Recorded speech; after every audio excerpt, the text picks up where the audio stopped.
That's where the promise of CTV comes in, because CTV is really the only platform that has the scale to be able to deliver on mid-funnel metrics, broad awareness and consideration, all the way down to lower funnel, actually driving sales, actually driving conversions. Hi everybody, I'm Mike Shields of Next Media. I'm here with Jason Manningham. He's the CEO of Blockgraph. Hey Jason, thanks for being here. Mike, thanks for having me. Beautiful day in New York. It is. We're here for Advertising Week. It's exciting. I think we should maybe just set the table for some folks. A lot of people in the industry will know Blockgraph, but not everybody might know the origin story. So give us who you are, where you came from, what your reason for being is. Long story, but I'll try to keep it short. So Blockgraph itself was formed the better part of 4 years ago, 4.5 years ago, in March of 2020, May of 2020 rather, and we are a joint venture. So Blockgraph is owned by 3 big media companies, Comcast, Charter, and Paramount. And the reason we created the company was that we felt first-party data was becoming an increasingly important part of video advertising, and there needed to be a collaborative framework to bring that data together. So today, the company services about 50 customers across the US, and we provide both a household identity framework, a privacy-focused collaboration platform, and then an ecosystem of companies on the buy-side, sell-side measurement that are using their first-party data to do advanced video strategies. So was the idea born out of the, I'm imagining there were brands who, as CTV evolved and more data-driven television evolved, brands want to do this with lots of different companies. They don't want to do it a different way every time. Hence, a centralized function was needed. Is that? That's right. I think if we looked at the video industry itself is quite fragmented, and that is really compounded over the last couple of years as streaming really took off. But even historically, the video industry had a number of different players involved, whether it was the programmer or distributor. Today, it's the streamer or the distributor. And there needed to be a consistent way to both target audiences, but also to be able to attribute and measure outcomes and impressions, and brands didn't want to have to, and agencies didn't want to have 7 different versions of sharing their data or matching their data to their partners. So you mentioned being 4 years old. That's a long 4 years in this landscape. Yeah. What was the landscape of your early advertisers? Or the makeup? What did that look like now versus today? Versus today. So I'll speak industry and then I'll talk Blockgraph specifically. So I think if you look at the state of the union when we were forming the company in 2020, this was pre-pandemic when we were about to go through the process of spinning it out, and then we spun it out in the first 2 months of the pandemic. So a lot of uncertainty.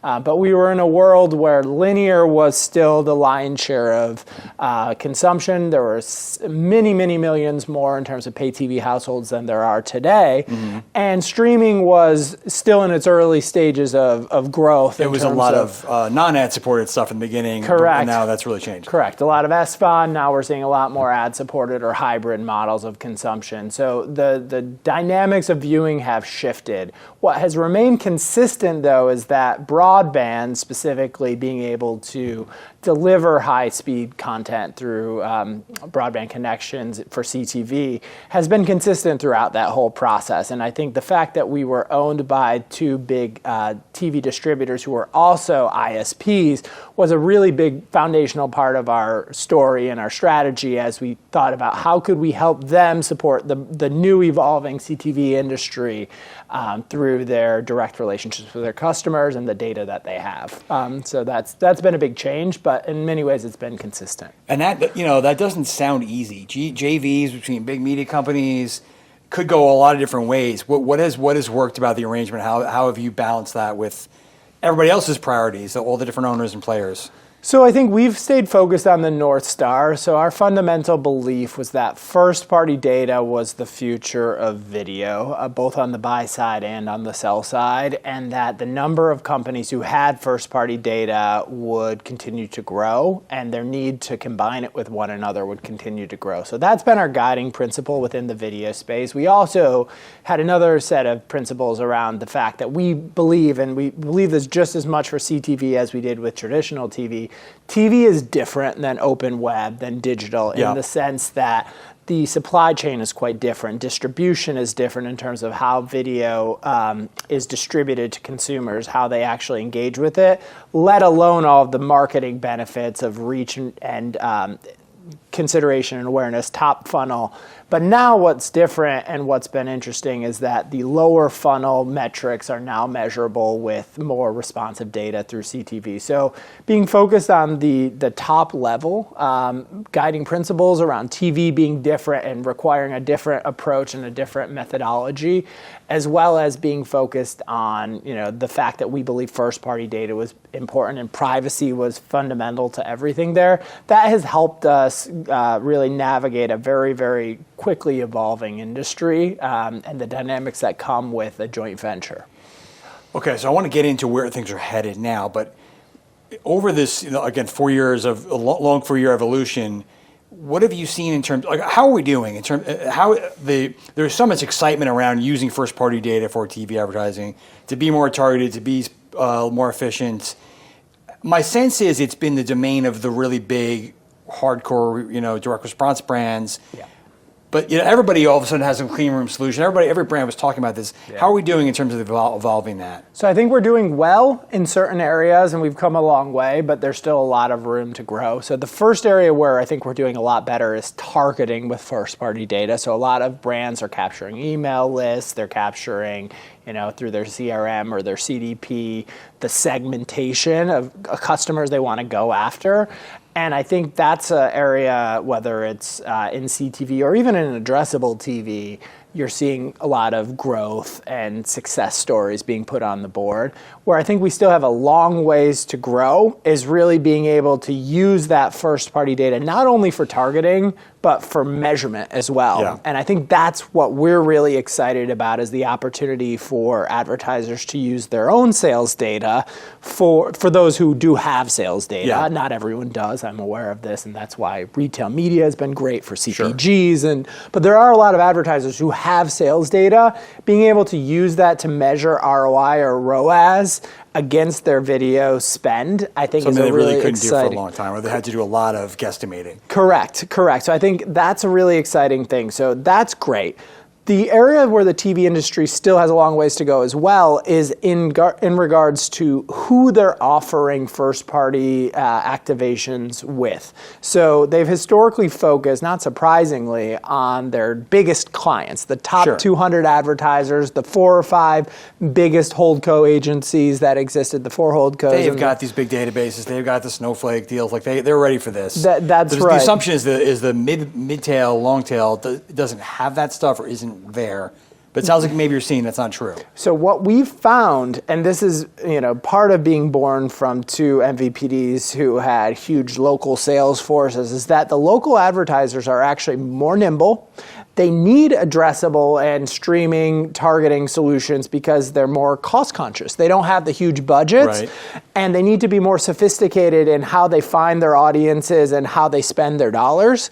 So they actually have far more data, and they're far more sophisticated than a lot of people would give them credit for. The perception is the local pizza guy who has no idea what he's doing with media plans, and that your folks on the ground are seeing a totally different story there. And I think that's right. Now, there are some brands who just don't have a lot, and they're really small, like maybe the local pizza shop, but there's a ton of retailers, furniture retailers who have both purchase data, they have store visits, they have newsletter signups.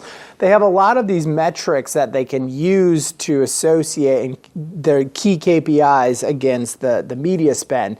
And there's also different verticals who are really rich in website visitation, and they want to use that for mid-funnel analysis. So I think the brands are different by segment, but broadly speaking, there's a lot of opportunity in that mid-long tail, and something that I think has been really beneficial for the TV companies to focus on, because that spend has historically gone to the walled gardens. So you're seeing, speaking of the big TV companies, you're seeing them in the last year or so roll out a lot of self-serve products, right? And I would think that's either because they just want to make life easier on some big advertisers, or it's for this opportunity for this, let's be more like Facebook and Google and cater to millions of brands or lots of small businesses. How is that going, and what is needed there to maybe capitalize on that opportunity in a bigger way? So there's been a lot of progress, which is the good news. And I think a lot of the publishers and even the TV distributors have invested in self-serve or assisted service type of capabilities where they have a couple of subject matter experts that are working with these hands-on keyboard brands. And that's a great first step. But many of these solutions are not yet at feature parity with the walled gardens, the biggest, the Amazons, the Googles, the Facebooks of the world, where the brands are able to not only choose content to buy or day parts or basic broad demos, but they can bring their own data. They can use, historic purchasers. I'm Mike's Furniture Store. I'm used to going on Instagram and bringing all my own data and do all this kind of sophisticated targeting and maneuvering. And some of the self-serve platforms are not quite there. They're not there, but I think they recognize that, and that is the big opportunity. And I think that's where the promise of CTV comes in, because CTV is really the only platform that has the scale to be able to deliver on upper funnel metrics, broad awareness and consideration, or mid-tier, mid-funnel rather metrics, all the way down to lower funnel, actually driving sales, actually driving conversions. So we think that by bringing in capabilities that not only allow self-service buying, but also self-service targeting, self-service measurement, that's really where the industry, I think, will be able to compete with some of the walled gardens. So you have an announcement on this front. Let's talk about what's going on and why it's happening. So we're really excited, and this is the first step of several steps over the next year that we're bringing a set of solutions. But our on-demand product is, we believe, a first-of-its-kind type of solution that is fully self-serve for advertisers of all sizes. So it could support all the biggest advertisers, but it's really focused on the mid and the long tail of advertisers who have first-party data, and they want to use that to both target the right households in streaming video as well as linear addressable video, but also be able to use their sales data and measure whether or not their campaigns are driving the right KPIs. So, and it's a consistent way to use that across a whole variety of supply and distribution partners. So is the idea that for these companies, instead of having to do this on Hulu and Amazon and various so-and-so DSP, this can all be done in one place with all the same data set? As it relates to the data on board and the data protections, we believe that it's really critical that we minimize the number of hops that an advertiser's data resides within. So being able to have a consistent way for them to park their first-party data, but then connect it to all of those different buying platforms that you just mentioned, Mike, that's really where the opportunity is. Because it's not a great outcome for the advertiser if they have to upload their first-party data to 6 different self-service tools. It's burdensome. It creates unnecessary risk for them, and being able to use their first-party data in a single place, but then buy across all of those different platforms based on who they want to work with. We think that's really important. Yeah. Now, is there inherent tension there? Like, the big media companies have long complained about the walled gardens, and they keep everything in their own house, and they do. I went in on that, but they like control, and they like to have direct access to their own demand sources.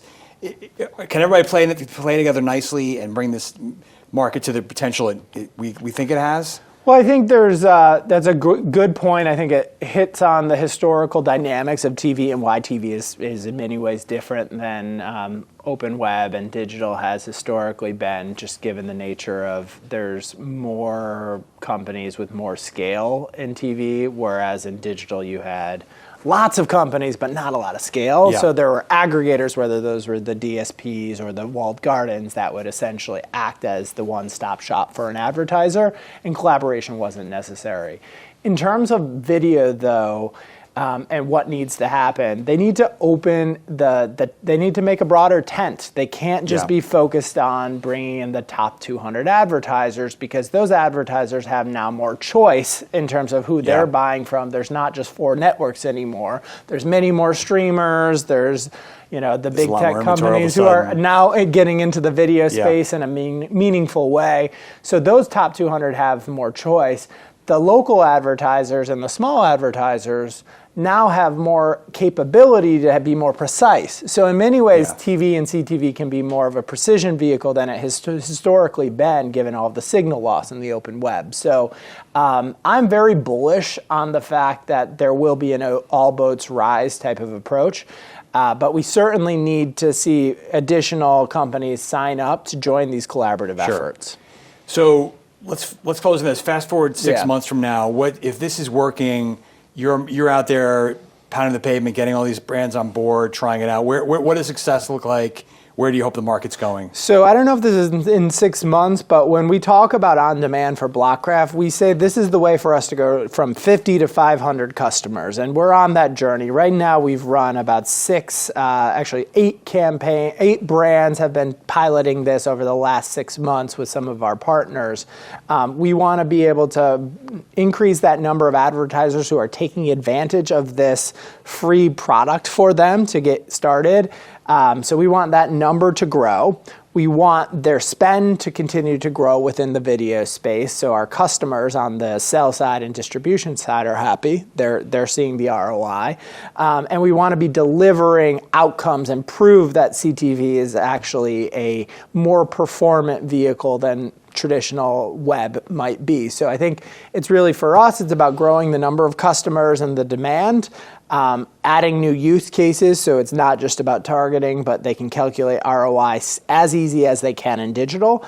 And then we want to deliver ROI for our customers as well. Yeah, that's a pretty exciting, really different landscape you're talking about, so it'll be fun to see it unfold. Jason, thanks for your time. Great stuff. Thanks for having me, Mike. Really appreciated it.